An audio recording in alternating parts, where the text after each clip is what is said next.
Hello friends. स्वागत करता हूँ आप सबका मेरे इस यूट्यूब चैनल सिद्धार्थ एजुकेशन पर। दोस्तों, जैसा कि हम लोगों ने पार्ट वन में एंशियंट हिस्ट्री का पार्ट हमने चालू कर दिया था। और पहले बता दूं आप लोग को कि ये लूसेंट बुक है और लूसेंट बुक को हम लोग कवर कर रहे हैं। और इसके हम हर पोर्शन को कवर करेंगे। ये आपका जो बुक है लूसेंट, अभी तो हिस्ट्री चल रहा है, इसके बाद जो आगे सेशन आएंगे वो भी कवर होते जाएंगे। साथ ही साथ मैं इसके जो ऑब्जेक्टिव क्वेश्चन वाली बुक है, ऑब्जेक्टिव आप लोग देख सकते हैं, ये ऑब्जेक्टिव वाला बुक है। ठीक है, ये पूरा मैं इसको ख़त्म कराऊंगा।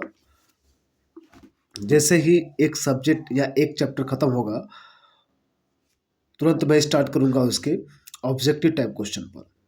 तो कोई भी चीज़ आपका बचेगा नहीं दोस्तों। ठीक है, तो आपसे निवेदन है, अगर आपको अच्छा लगे तो वीडियो को जरूर लाइक करिएगा, चैनल को जरूर सब्सक्राइब करिएगा। ठीक है दोस्तों, तो चलिए अब स्टार्ट करते हैं।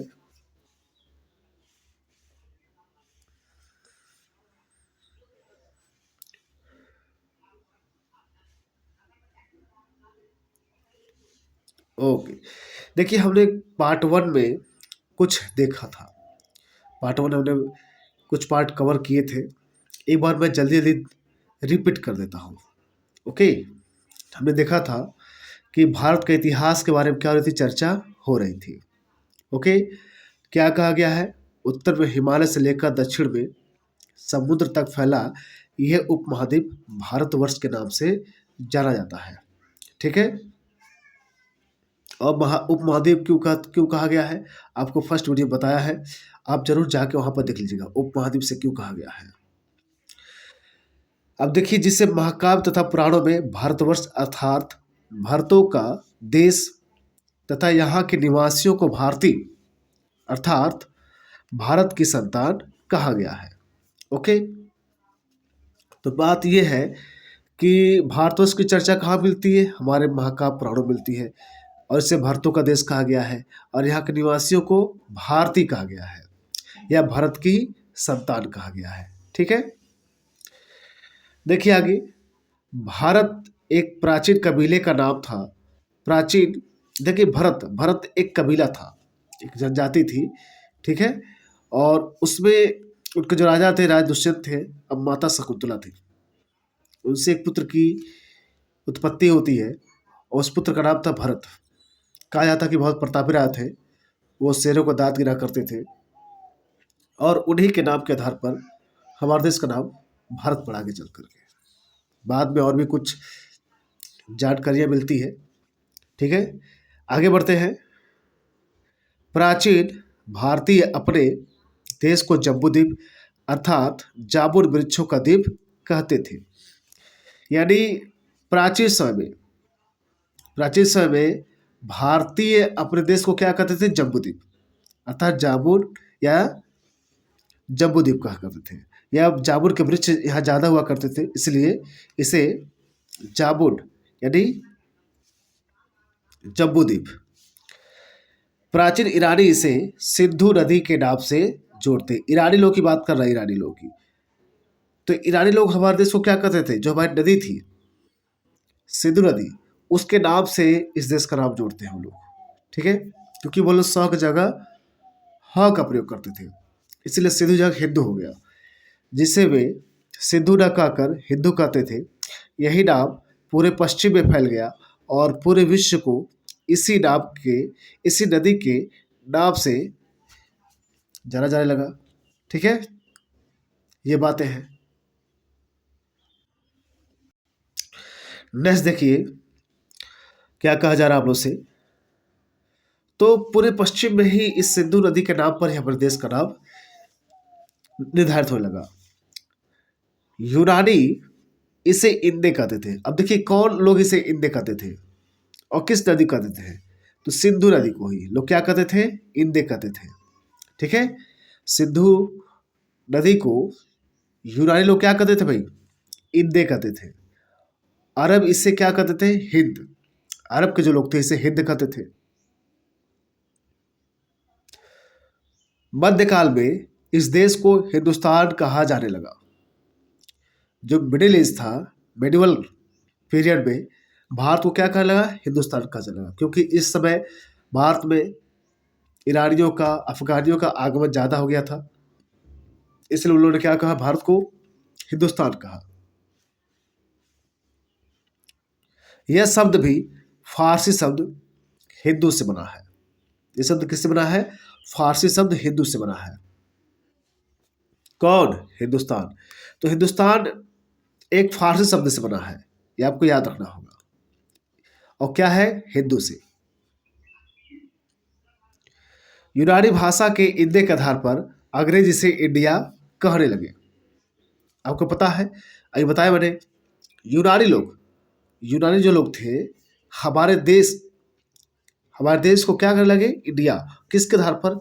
जो नदी थी, सिंधु नदी, उसको इंडे कहा। और बाद में चल करके यूनानी लोगों ने क्या कर दिया? अंग्रेजों ने इसे इंडिया कह दिया। आपको कुछ बातें आप फैक्ट रखना चाहिए कि यूनानी ने सिंधु नदी को क्या कहा? यूनानियों ने सिंधु नदी को क्या कहा? ठीक है, इंडे कहा। अरब लोगों ने इसे क्या कहा? अरब इसे हिंद कहते थे। और ईरानी लोग क्या कहते थे? हिंदू कहते थे। सिंधु को हिंदू कहते थे। और हिंदुस्तान शब्द कहाँ से आया है? हिंदुस्तान शब्द फारसी शब्द है हिंदुस्तान, हिंदू से आया है। आपको याद रखना पड़ेगा। ठीक है, नेक्स्ट बढ़ते हैं हम लोग। क्या कहा जा रहा है?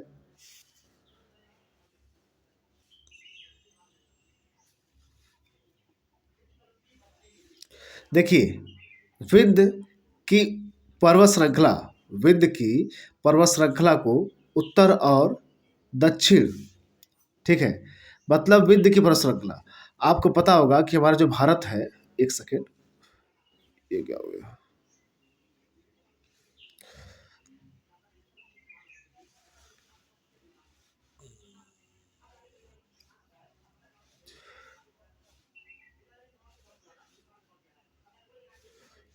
एक सेकेंड,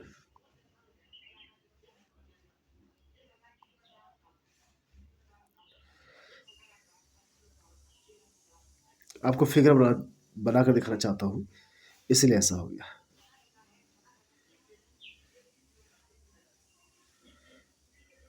देखिए, एक्चुअली जो मैं भारत है ना, फिगर तो पूरा सही नहीं बन पाएगा, लेकिन समझाने की पूरी कोशिश करूंगा मैं।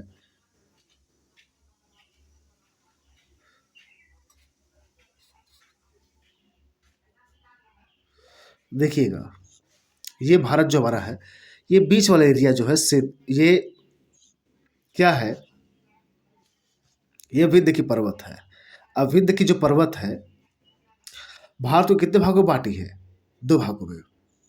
भारत कितने भागों में? दो भागों में। ये उत्तर वाला भाग है और ये दक्षिण वाला भाग है।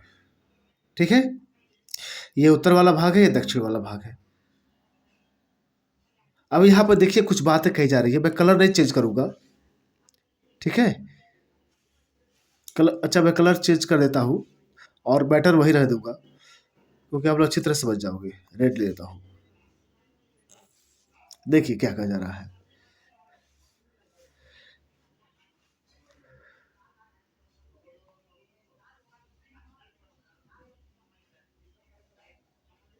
लिसन, कह रहा है कि विंध्य पर्वत की जो श्रृंखला है, देश को उत्तर और दक्षिण दो भागों में बांटती है। आपको पता चल गया, ये नॉर्थ वाला है और ये साउथ वाला हिस्सा है।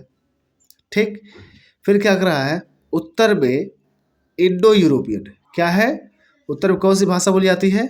इंडो यूरोपियन भाषा बोली जाती है। ठीक है, यानी कि उत्तर में कौन सी भाषा बोली जाती है? Indo European. यानी इस साइड में इंडो यूरोपियन भाषाएं बोली जाती है। ठीक है, इधर। और दक्षिण में द्रविड़, यानी इधर साउथ की ओर द्रविड़ियन। ठीक है, द्रविड़ियन भाषाएं बोली जाती है। आप लोग समझ में आ गया होगा कि उत्तर में क्या है, कौन सी भाषा? इंडो यूरोपियन भाषा है। और दक्षिण में द्रविड़ भाषा बोली जाती है। ओके, चलिए नेक्स्ट बढ़ते हैं हम लोग आगे।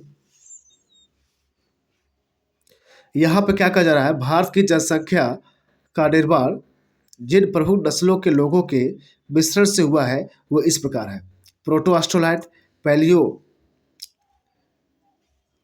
मेडिटेरेनियन, काकेशाइड, निग्रोइड और मंगोलाइड। यानी भारत में अलग अलग जनजातियों के लोग हैं, अलग नस्लों के लोग हैं। तो भारत में अलग अलग टाइम पीरियड पे आते गए लोग, और भारत में ही वो निवास करके ऐसा कहा जाता है कि भारत में इनका मिश्रण हो गया। और कौन कौन से है वो? प्रोटो ऑस्ट्रोलाइड, पैलियो मेडिटेरेनियन है, कॉकेसाइड है, निग्रोइड है और मंगोलाइड है। ठीक है, नेक्स्ट देखिए क्या कहा जा रहा है।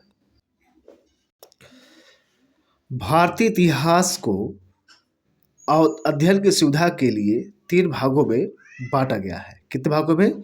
3 भागों में बांटा गया है। वो क्या? प्राचीन भारत, मध्यकालीन भारत और आधुनिक भारत।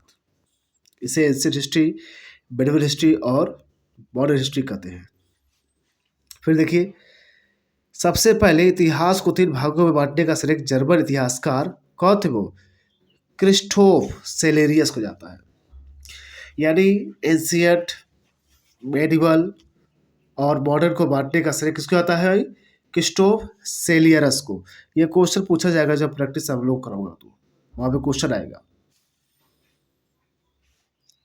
नेक्स्ट देखिए क्या क्वेश्चन कहा जा रहा है। प्राचीन भारत। अब हमारा मेन पार्ट होता है यहाँ से एंशिएंट हिस्ट्री का। ये तो कुछ हिस्ट्री बारे था, ओरल जानकारी थी। अब मेन पार्ट यहाँ से चालू होता है। ठीक है, तो आपको यहाँ से जानना होगा क्या कहा जा रहा है।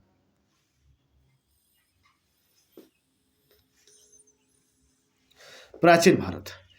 प्राचीन भारतीय इतिहास के स्रोत क्या है? भाई प्राचीन भारत पढ़े जा रहे हैं, इसकी जानकारी किन किन स्रोतों से मिलती है इसके बारे में जानना भी जरूरी है, क्योंकि यहाँ से क्वेश्चन आते हैं। देखिए, प्राचीन भारतीय इतिहास के विषय में जानकारी मुख्यतः 4 स्रोतों से मिलती है। कह रहा धर्म ग्रंथ, जो रिलीजियस हो गया बुक्स हैं, धर्म ग्रंथ है, कुछ ऐतिहासिक ग्रंथ हैं, कुछ लिखे गए हैं। ठीक है, विदेशियों का विवरण, यानी जो भारत विदेशी है वो जिन्होंने लिखा भारत के बारे में, उससे भी कुछ जानकारी मिलता है हमें। और क्या है? पुरातत्व संबंधी साक्ष्य, यानी भारत में जो पुरातत्व मिले हैं, यानी उस समय के यूज किए जाने वाले सामान हुए, उससे भी करके भारत के प्राचीन इतिहास के बारे में जानकारी मिलती है। अब आते हैं धर्म ग्रंथ एवं ऐतिहासिक ग्रंथ से मिलने वाली महत्वपूर्ण जानकारी। ठीक है, यानी धर्म ग्रंथ और ऐतिहासिक ग्रंथ से मिलने वाली महत्वपूर्ण जानकारियाँ क्या क्या है। भारत का सर्वप्राचीन धर्म ग्रंथ वेद है। यानी भारत का सबसे प्राचीन अगर धर्म ग्रंथ देखा जाए तो कौन है? वेद है। इसके संकलनकर्ता कौन है भाई? महर्षि कृष्ण द्वैपायन वेद व्यास माने जाते हैं। ठीक है, यानी ग्रंथों में अगर सबसे पुराने ग्रंथ देखा जाए धर्म ग्रंथों में तो वेद है, और इसके संकलनकर्ता कौन सा है? महर्षि कृष्ण द्वैपायन वेद व्यास। कई लोगों को पूरा नाम ही नहीं पता है। पूछा है वेदों के रचना किससे, कई लोग कहते हैं व्यास। पूरा नाम पूछ लिया तो हालत खराब जाएगी। ठीक है, तो महर्षि कृष्ण द्वैपायन वेद व्यास है। ठीक है, वेद वसुदेव कुटुंबकम का उपदेश देते हैं। वसुदेव मतलब होता है, संस्कृत में इसका अर्थ होता है वसुदेव का धरा भूमि, और कुटुंबकम मतलब परिवार, यानी पूरा विश्व ही क्या है? परिवार है। ऐसा हमारे वेद हमारे क्या करते हैं? जानकारी देते। अभी तो हमारे देश के प्रधानमंत्री नरेंद्र मोदी जाते हैं कहीं पे तो बात करते हैं, भाई हमारे ग्रंथ क्या कहते हैं? वसुदेव कुटुंबकम करार देते हैं कि पूरी धरती क्या है? पूरा विश्व एक परिवार की तरह है। ठीक है, भारतीय परंपरा वेदों को नित्य अपरुषीय मानती है। नित्य मतलब क्या होता है भाई? जिसका कोई आकार नहीं है। भाई ऐसा नित्य मतलब होता है कि जिसको कोई लिखा ना हो गया। अपरुषीय मतलब जिसका मतलब ये अपरुषीय है, इसके लिखने वाले का भी कोई जानकारी नहीं है। लोग तो कहते हैं, देखिए वसुदेव कुटुंबकम रचयिता नहीं है, ये संकलन करता है। अब रचयिता और संकलन करता बड़ी अंतर कर जाती है। संकलन करता मतलब होता है जो इधर से बातें सुनकर उधर से बातें सुनकर जो एक जगह लिख देता है, उसे संकलन करता कहते हैं। और रचयिता क्या होता है? जो खुद लिखे अपने विचार को, चाहे बायोग्राफी हो चाहे ऑटोबायोग्राफी हो, बायोग्राफी समझ में आता है? बायोग्राफी तो मतलब समझ लीजिए जो व्यक्ति खुद लिखता है। तो इसके बारे में ये तो संकलन करता है ना, इधर से सुने उधर से सुने तो पूरी बातें कोई इकट्ठा करके लिख दिए। तो ये बातें हैं, ठीक है। तो संकलनकर्ता कहा जाते हैं वेद व्यास जी। तो भारतीय परंपरा में वेदों को नित्य कहा गया और अपौरुषेय कहा गया है। वेद कितने? 4 हैं। ऋग्वेद, यजुर्वेद, सामवेद, अथर्ववेद, हो गया 4 वेद है। ऋग्वेद, अथर्ववेद, सामवेद को, ये तीनों को वेदत्रयी कहा जाता है। क्या कहता है? वेदत्रयी, क्योंकि इनमें लगभग कुछ बातें सेम है, ठीक है। तो इसे वेदत्रयी कहते हैं। इन 4 वेदों को संहिता कहता है। चारों मिला तो संहिता कहेंगे। क्या कहते हैं? संहिता। नेक्स्ट बढ़ते हैं। नेक्स्ट देखिए आप लोग, ऋग्वेद। अब चारों वेदों में हम सबके बारे में स्टडी करेंगे। ऋग्वेद क्या है? ऋचाओं के क्रमबद्ध ज्ञान के संग्रह को ऋग्वेद कहा जाता है। जो ऋचाएं हैं, जो उसके बारे में जो लाइन्स है, किताबें हैं, जो ऋचाएं ऋग्वेद में है, ठीक है, इसको क्या कहा गया? इसके क्रमबद्ध ज्ञान है, जो संग्रह है, कलेक्शन है, उसी को ऋग्वेद कहा गया। ऋग्वेद में कुल कितने मंडल है? 10 मंडल। ऐसा इसको 3 भागों में बांटा गया है। काठक, कपिस्टल और वाल्खिल्य, 3 भाग है। काठक, कपिस्टल, वाल्खिल्य। हालांकि काठक कपिस्टल के तो सब मिल गए, लेकिन वाल्खिल्य के कुछ भाग जो है नहीं मिले हैं, ठीक है। तो कुल मिला जुला के देखा जाए 1028 सूक्त है, और वाल्खिल्य के 11 सूक्तों सहित ये भी इनको सम्मिलित किया जाए तो कुल 1028 होते हैं। काठक, कपिस्टल, वाल्खिल्य 3 भाग है। और इसमें कुल कितने मंडल है? 10 मंडल है। ये बड़ा इंपॉर्टेंट यहाँ से क्वेश्चन आता है, ठीक है। एवं 10,462 ऋचाएं हैं इसमें, ये ऋचाएं हैं। इस वेद के ऋचाओं को पढ़ने वाले को ऋषि को क्या कहते हैं? होत्र कहते हैं। वेरी इंपॉर्टेंट क्वेश्चन पूछा आता है, किस वेद के ऋचाओं को पढ़ने वाले ऋषि को होत्र कहते हैं? बताइए। ऋग्वेद के। किसके? ऋग्वेद के। इस वेद से आर्य के राजनीतिक प्रणाली, राजनीतिक एवं ईश्वर की महिमा के बारे में जानकारी मिलती है, ठीक है। यानी कि जो ऋग्वेद है उसमें आर्यों की कैसी, जो आर्य बाहर से आए थे, ठीक है, ये मध्य एशिया से आए हैं, तो इनकी कैसी पॉलिटिकल सिस्टम था, राजनीतिक प्रणाली क्या थी, इतिहास, हिस्ट्री के बारे में, और ईश्वर की महिमा, ईश्वर की लोग महिमा कैसे करते, पूजा कैसे करते, सबके बारे में जानकारी मिलती है हमें, ठीक है। नेक्स्ट देखिएगा, विश्वामित्र द्वारा रचित ऋग्वेद के 3रे मंडल में सूर्य देवता सावित्री को समर्पित गायत्री मंत्र एवं इसके 9वें मंडल में देवता सोम का उल्लेख है, ठीक है, देवता सोम का। तो आपसे पूछा जाएगा 3रे मंडल में किसकी चर्चा है? बताइए भाई। गायत्री मंत्र की चर्चा है। किसकी? 3रे मंडल गायत्री मंत्र। और किसके लिए समर्पित किया गया? सूर्य देवता को। सूर्य देवता सावित्री को समर्पित करते हैं, ठीक है। गायत्री मंत्र लिया गया, और ये गायत्री मंत्र किसने लिखा है? विश्वामित्र द्वारा। और किसमें वर्णन मिलता है? किस वेद में? ऋग्वेद में। तो 3रे मंडल किससे किससे संबंधित है? आपसे क्वेश्चन पूछा जाएगा। 9वां मंडल जो किससे है? देवता सोम के बारे में उल्लेख करता है, ठीक है। 9वां मंडल किस संबंधित है? देवता सोम के बारे में बताई गई है। ओके, चलिए अब आगे बढ़ते हैं हम लोग।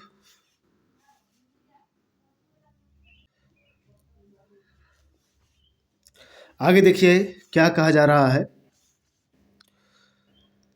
इसके 8वें मंडल, ठीक है, इसके 8वें मंडल की हस्तलिखित ऋचाओं को खिल कहा जाता है, ठीक है।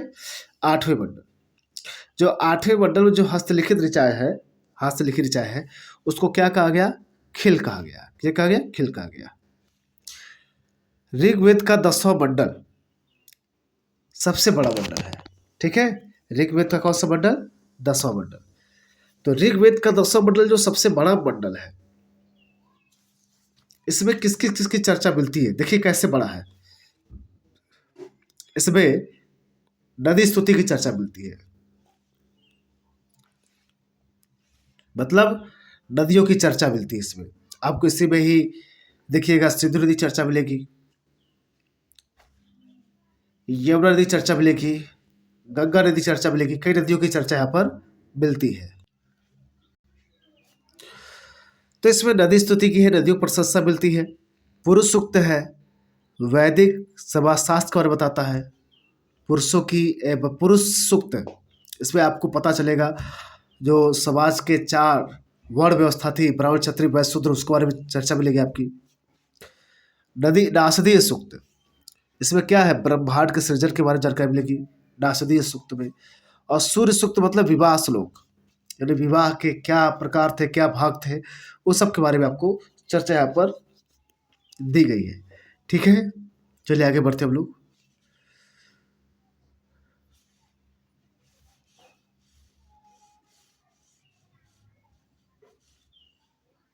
इसीलिए 10वां मंडल सबसे बड़ा मंडल है। ठीक है,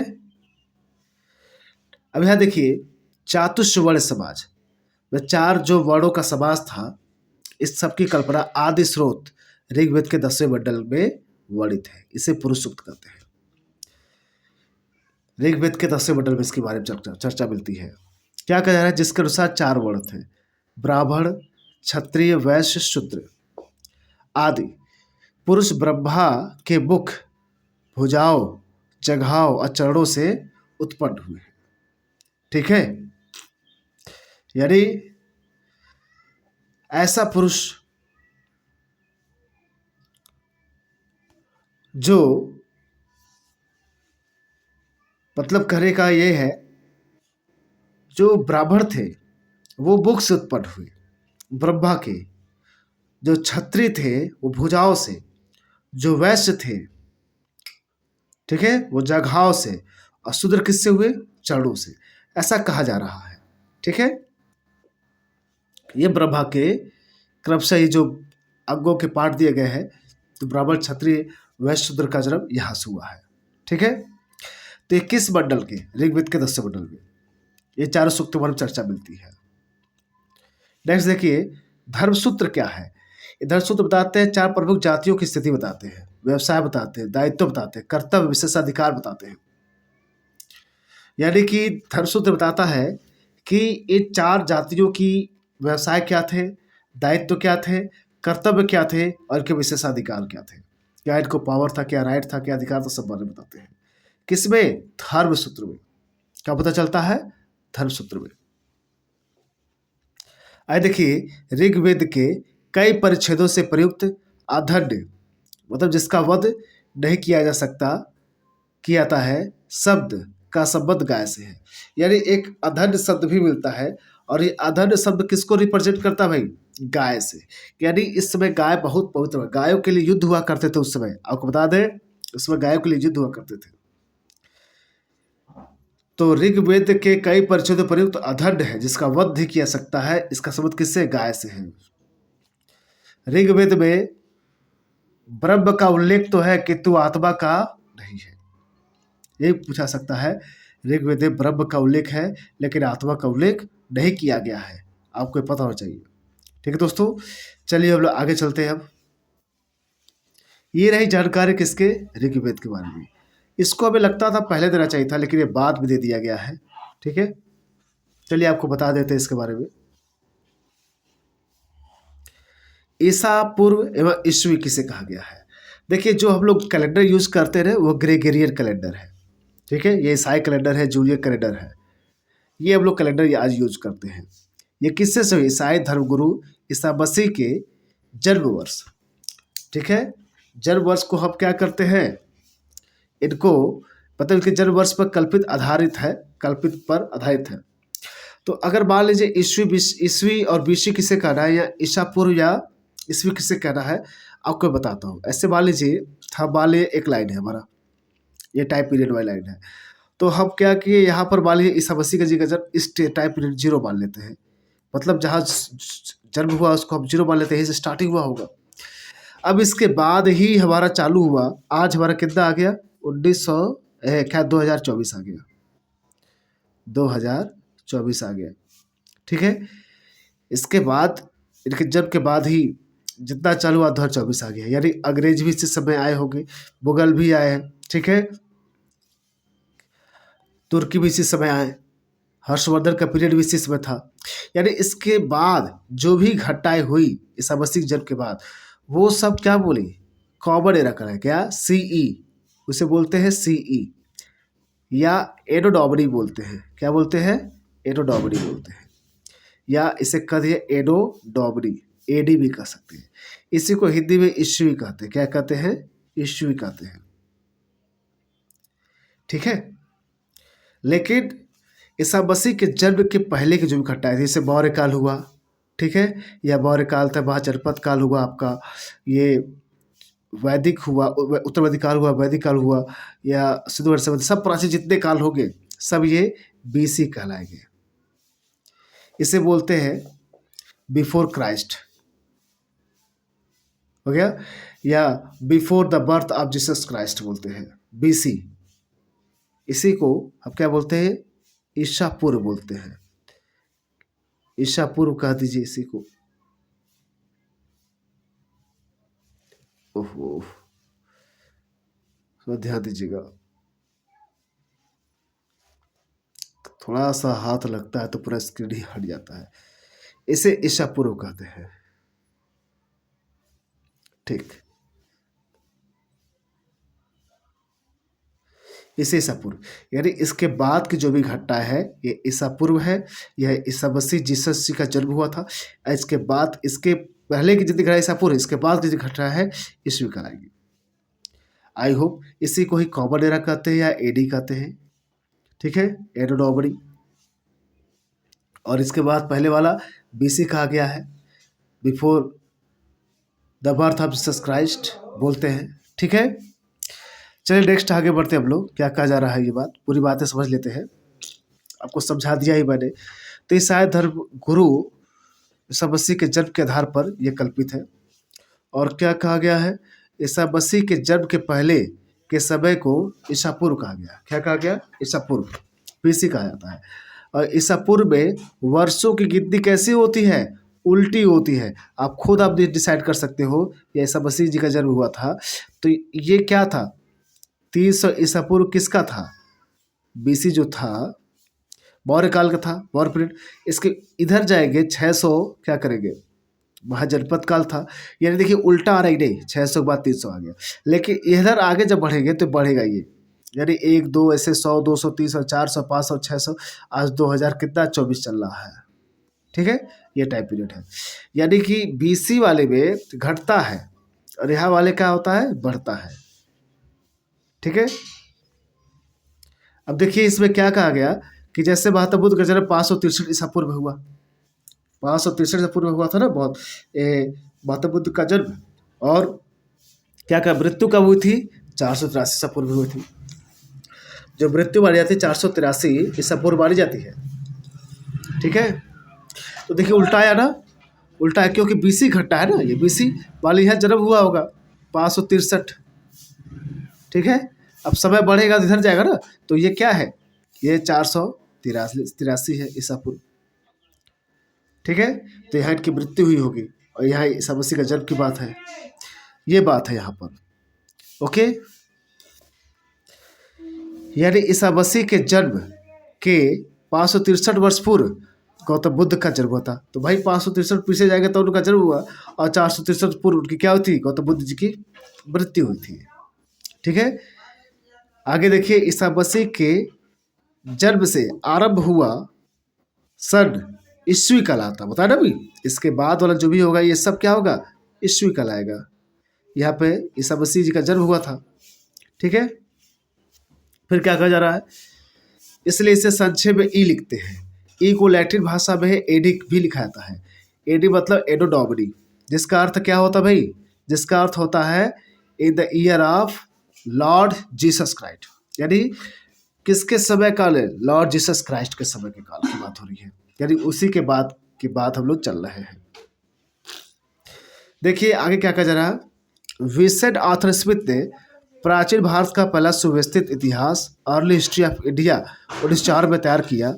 इस पुस्तक के 1/3 भाग में केवल सिकंदर का आक्रमण वर्णित है, सिकंदर का आक्रमण लिखा गया है।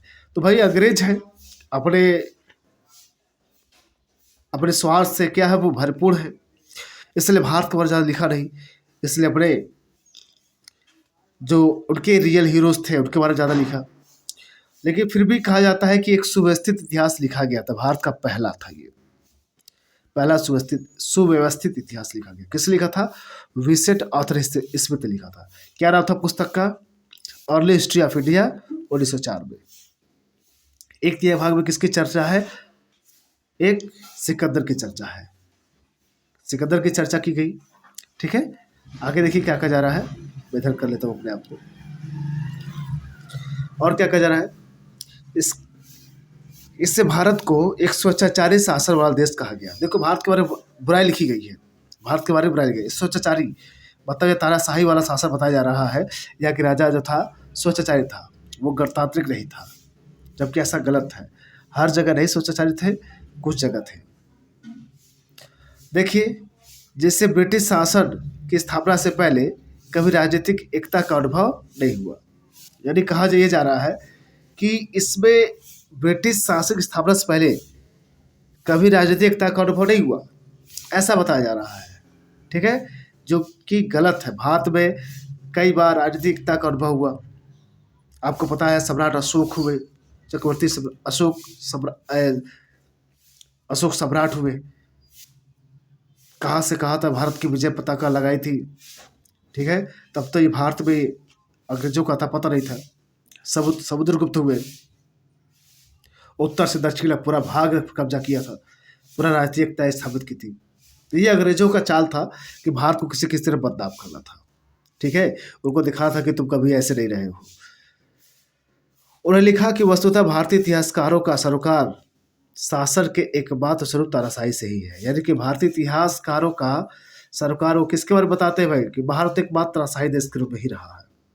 ठीक है, ऐसा तो अंग्रेजों की मानसिकता पता कर सकते हैं हम लोग कि भारत के बारे में क्या सोच रखते थे, भारतीय इतिहासकारों के बारे में। ओके, चलिए नेक्स्ट बढ़ते हैं हम लोग।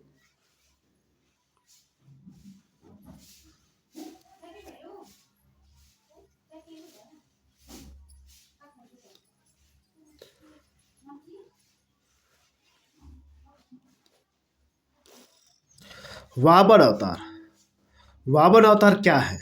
देखिए, वामन अवतार के 3 पगों के आख्यान का प्राचीनतम स्रोत ऋग्वेद है। देखिए ऋग्वेद जो कि सबसे पुराना वेद मानते हैं हम लोग। ठीक है, सबसे पुराना वेद क्या है? ऋग्वेद को ही मानते हैं। और ये कहा जा रहा है कि उसमें वामन अवतार के बारे में मिलता है। ठीक है, ये ठीक है, भगवान विष्णु का वामन अवतार, ये ऋग्वेद में इसके बारे में वर्णन मिलता है। यानी बहुत पुरानी बात हो गई तब तो ये। अब वामन अवतार क्या है, इसके बारे में देखिए क्या कहा जा रहा है कि वामन अवतार क्या था। वामन अवतार भगवान वामन श्री हरि के पहले अवतार, यानी श्री हरि के क्या थे? पहले अवतार थे वामन अवतार, जो किसके रूप में प्रकट हुए थे? जो मानव रूप में प्रकट हुए थे। ये श्री हरि के पहले ऐसे अवतार थे जो मानव रूप में हुए थे। उनके पिता कौन थे भाई? वामन ऋषि थे। और माता कौन थी? अदिति थी। माता क्या थी? अदिति थी। वे बौने ब्राह्मण के रूप में जन्म लिए थे।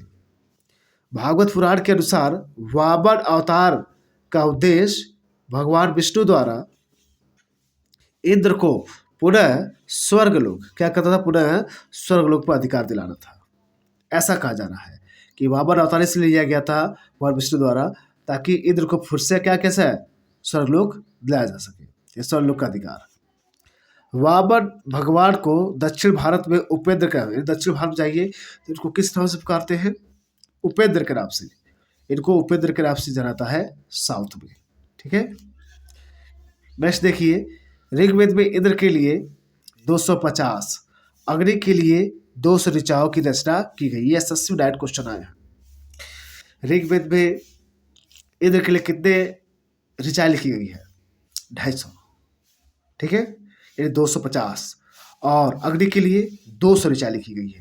ये सब क्वेश्चन पूछा गया, आप लोग पढ़ेंगे तब पता चलेगा आप लोग को। ठीक है, प्राचीन इतिहास के साधन के रूप में वैदिक साहित्य में ऋग्वेद के बाद शतपथ ब्राह्मण का स्थान है। अगर प्राचीन इतिहास को साधन के रूप में लिया जाए तो वैदिक साहित्य में अगर देखा जाए तो ऋग्वेद के बाद शतपथ ब्राह्मण का स्थान आता है।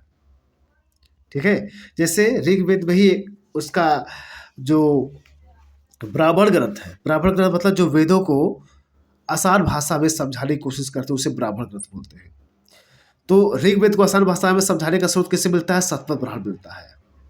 ठीक है, तो हालांकि कहा यह गया कि ऋग्वेद के बाद शतपथ ब्राह्मण का स्थान रहना चाहिए। ठीक है, लेकिन उसके बाद हम लोग क्या पढ़ेंगे? अब यजुर्वेद पढ़ेंगे। किसको पढ़ेंगे? यजुर्वेद। क्या कहा जा रहा है यजुर्वेद के बारे में? देखिए, यजुर्वेद, यजुर्वेद क्या है भाई?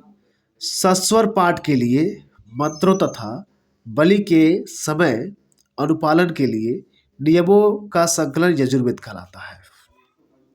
ठीक है, यानी सस्वर पाठ के लिए मंत्रों तथा बलि के समय अनुपालन के लिए नियमों का संकलन यजुर्वेद कहलाता है। यानी मंत्र हुए और बलि के समय जो नियम बनाए गए, उन नियमों का संकलन क्या है? यजुर्वेद। इसके पाठकर्ता को अर्धव्यु कहते थे। इसके पाठकर्ता को अर्धव्यु।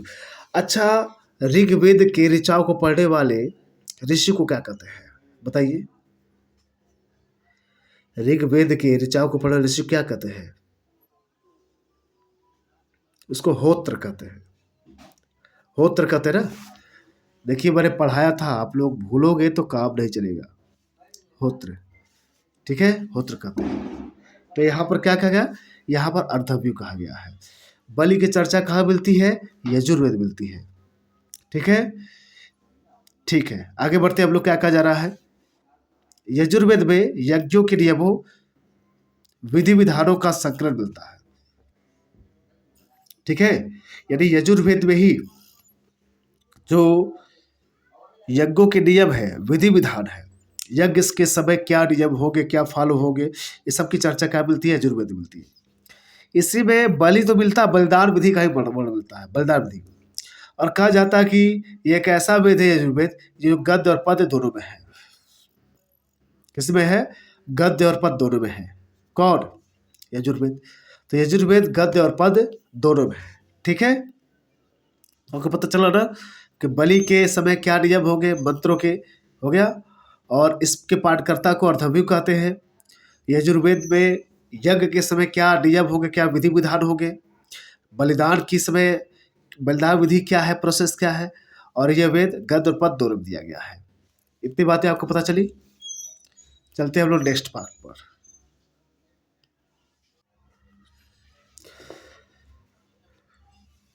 देखिए,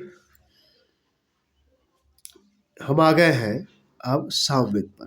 ठीक है, हमारा ऋग्वेद यजुर्वेद हो गया है, अब सामवेद पे आते हैं। सामवेद में क्या कहा जा रहा है कि साम का शाब्दिक अर्थ है गान। किससे अर्थ है? साम का शाब्दिक अर्थ किससे? गान से है।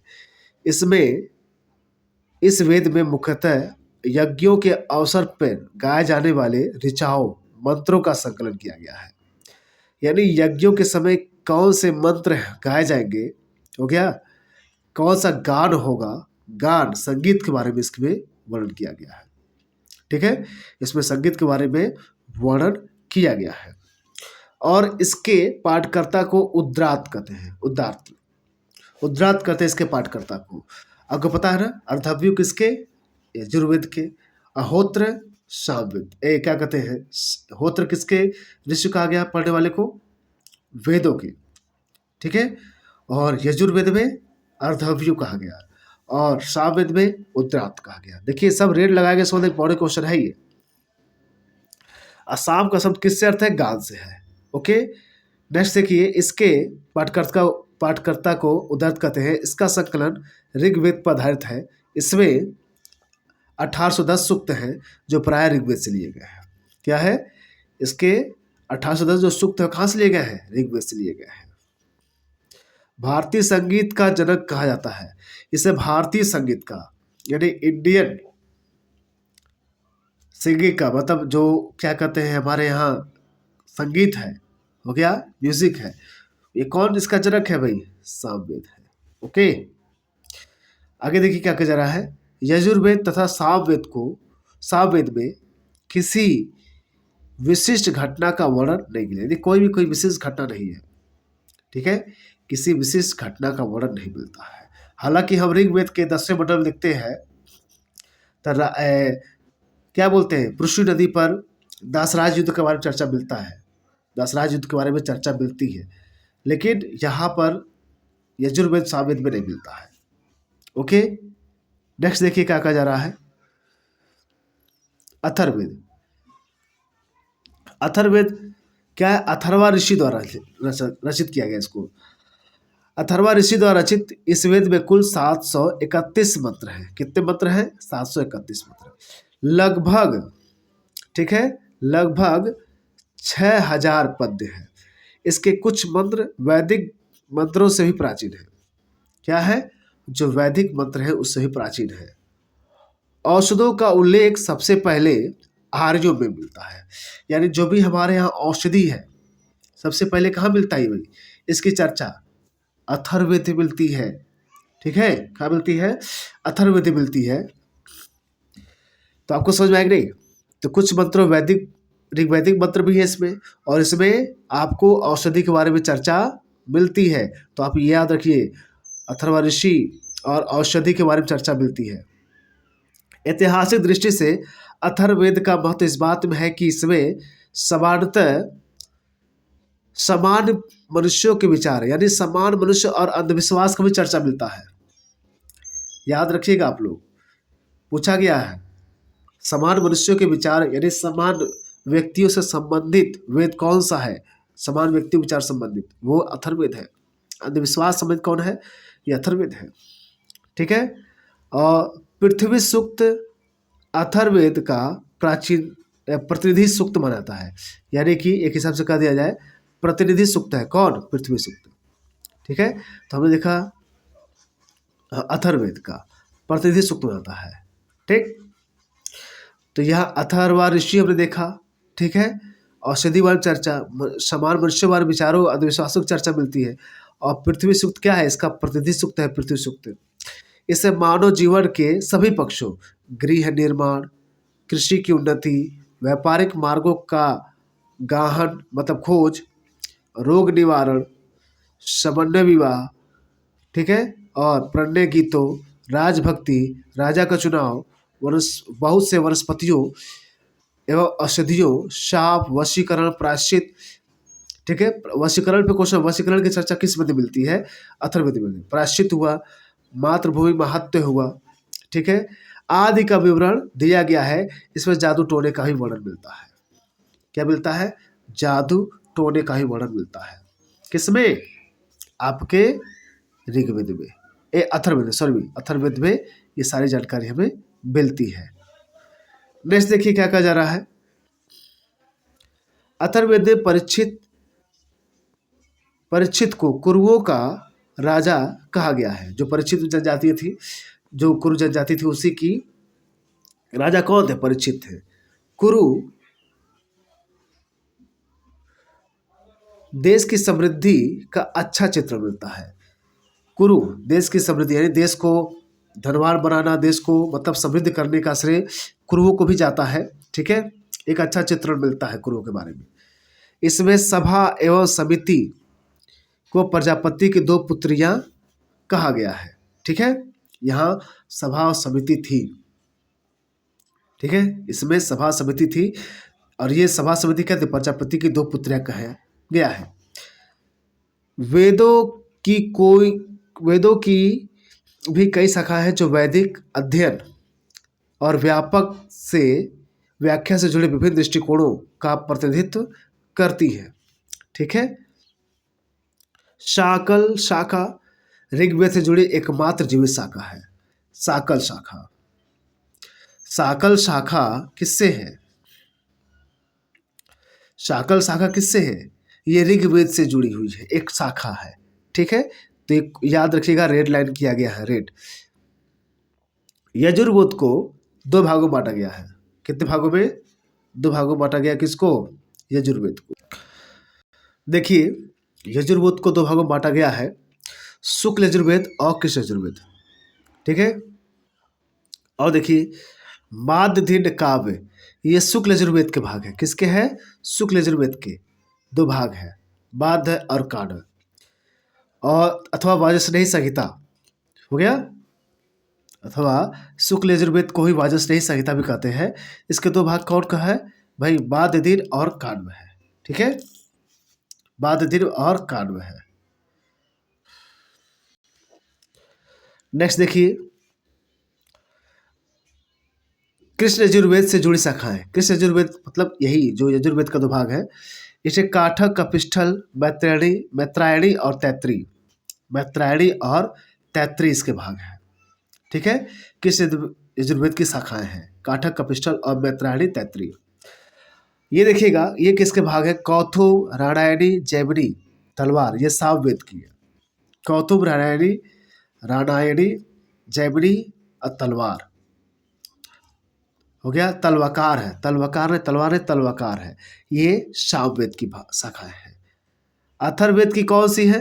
ये देखिए, अथर्ववेद की शौनक और पैपलाद है।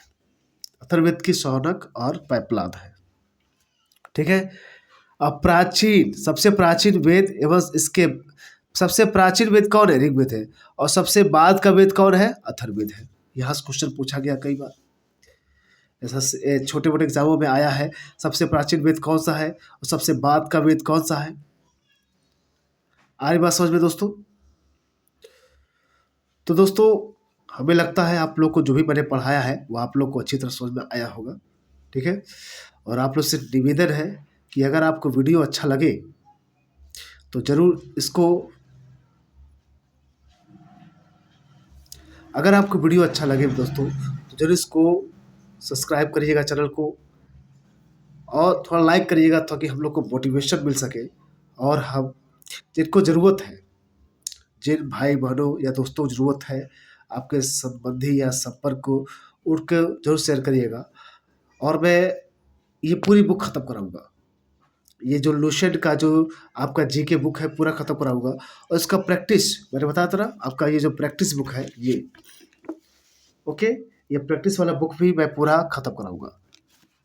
और बाकी जो इंग्लिश चल रहा है चलता रहेगा, नीतू मैम का जो चल रहा है चलता रहेगा, और जो वर्ड मीनिंग है वो भी कवर होते रहेंगे। मैथ भी जल्दी स्टार्ट होने जा रहा है। ठीक है, तो बस देखिए, मिला जुला करके वही अकेला हूँ। बहुत से लोगों का सपोर्ट मैंने खोजा था, लेकिन कहते ना, अकेला चलने वाला आदमी वो 10 लोग के बराबर चलता है। तो मैंने सोचा कि भाई दूसरों को इतना ज़्यादा बांधने से बढ़िया है कि खुद ही आप लोग की सेवा में मैं हाजिर हो गया। तो आप से निवेदन है कि आप लोग हमें प्रमोट करिए। बहुत लंबे समय से काम कर रहे हैं यूट्यूब पर, लेकिन मोटिवेशन डाउन होता चला गया क्योंकि मैं दूसरे के सपोर्ट में था। तो दोस्तों, आपसे निवेदन है कि हमें सपोर्ट करिए ताकि हम और आप लोग के लिए फ्री में चीज़ें लाएँ, फ्री में एजुकेशन व्यवस्था आपको प्रोवाइड कराएँ। ठीक है दोस्तों, तो मिलते हैं हम लोग नेक्स्ट वीडियो में। Thank you very much.